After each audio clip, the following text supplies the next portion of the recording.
datang di kanal Yurika Biandra Agustin, calon guru penggerak Angkatan 8 Unit Kerja SD Negeri 2 Kemuning. Pada video kali ini, kita akan membahas mengenai pemikiran filosofi Ki Hajar Dewantara, yaitu Bapak Pendidikan Indonesia.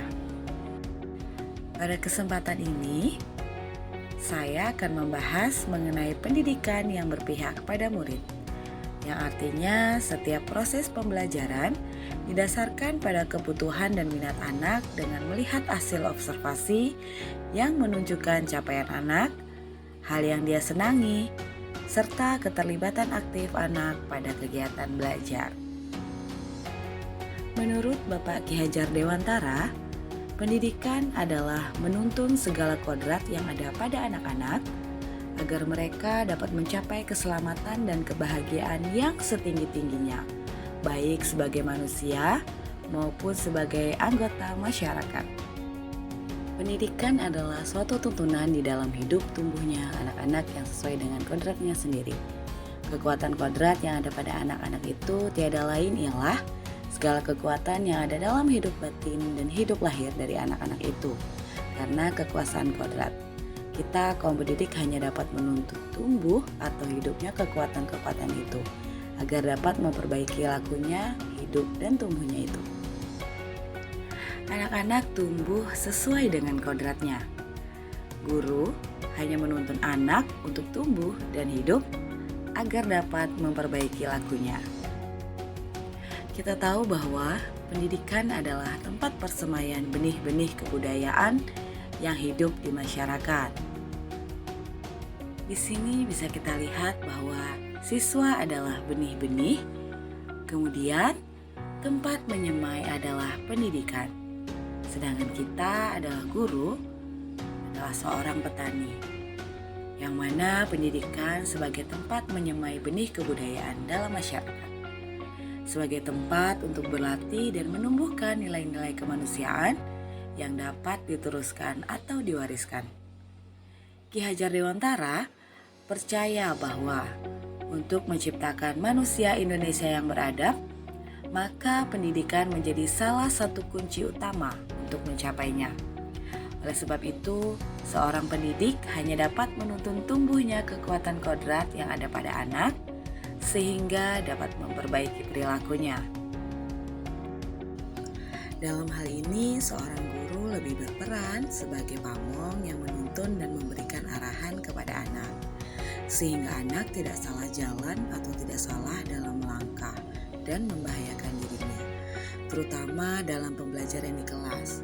Seorang pamong dapat memberikan tuntunan agar anak dapat menemukan kemerdekaan dalam belajar. Membimbing dan mendidik anak hendaknya sesuai dengan kodrat alam dan kodrat zamannya, agar anak dapat memiliki budi pekerti yang luhur dan mulia. Dalam menuntun perilaku anak agar memiliki budi pekerti yang luhur dan mulia, maka seorang pendidik dapat membimbing anak melalui berbagai cara atau metode dan pendekatan, baik dengan menggunakan panca indera maupun dengan permainan anak-anak. Karena dengan permainan yang sesuai dapat memberikan kegembiraan bagi anak. Atau dengan kata lain, mendidik sama artinya dengan menuntun dengan pola pembelajaran yang menyenangkan dan pendidikan yang berpihak pada anak. Tujuan utama pendidikan menurut Ki Hajar Dewantara adalah pelajar Indonesia merupakan pelajar sepanjang hayat yang memiliki kompetensi global dan berperilaku sesuai dengan nilai-nilai Pancasila. Kerangka filosofi Merdeka Belajar mengacu pada 7 profil pelajar Pancasila, yaitu beriman dan bertakwa kepada Tuhan Yang Maha Esa, berakhlak mulia, kreatif, gotong royong, berkebinekaan global, bernalar kritis, dan mandiri.